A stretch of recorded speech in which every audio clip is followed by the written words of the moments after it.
But the other great part about this car is it has an enough, I LT. think, in this city. I think it's time we get on the road. Well, I feel like After 3 days of trying to get your car.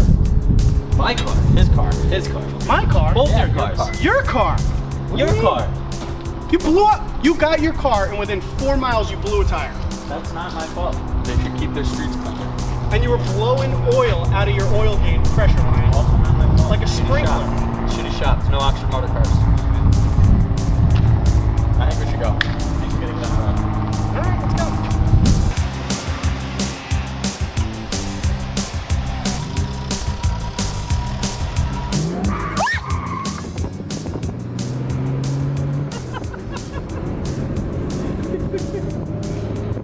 on the road again.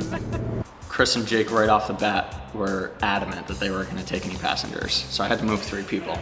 It's the only car that would have it. Everybody else says, the kid flies so low. I told you the kid flies solo. The kid flies solo, so does Chris. Now, we did fly solo, just in separate cars, and we stayed together that way. So that was great. It was actually pretty good. Very calm, relaxed. Allowed me to look around, take in the scenes. I don't understand how they did the drive alone. I would have been out of my mind. So actually the best times were probably on the road, you know, we're all kind of shooting the shit in the car. It would have been brutal, solo. Jake had an issue, so Jake ended up being my co-pilot That's right. for the rest of the journey. So from Cortez all the way home, Jake and I rode together. The last 4 days, we were turning in 12 to 15 hour days. So, and probably just as much, if not more, earlier in the trip, because you got to factor in the time you spend on the side of the road trying to get, I mean, every stop you're checking the oil, you're checking fluids, you're adding oil. I mean, it's not just a 3-minute gas stop, fuel and go.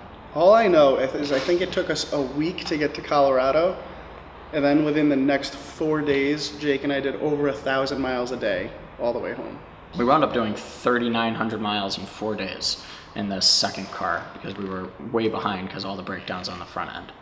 Favorite place to drive was probably, we hit a stretch of road in Colorado that was 9 or 10 switchbacks going down a mountain into probably a 10-mile long straightaway.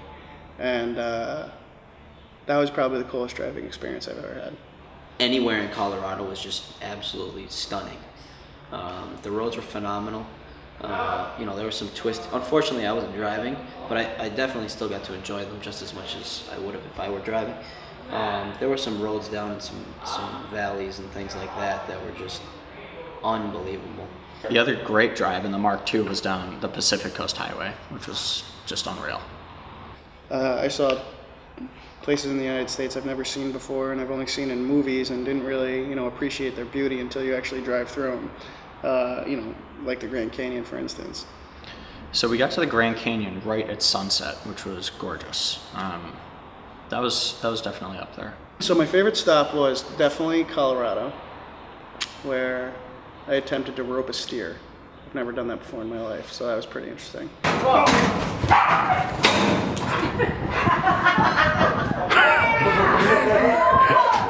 Chris, I knew actually Chris is a great horseback rider. His rope throwing skills were less than stellar. The only thing Jeremy roped was himself. That's how bad he was at it. Whitewater rafting. Whitewater rafting in the Colorado River. Stage 2 certified in the rapids.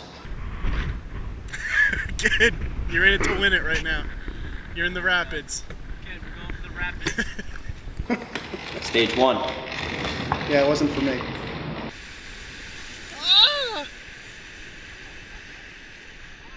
We made it. We made it.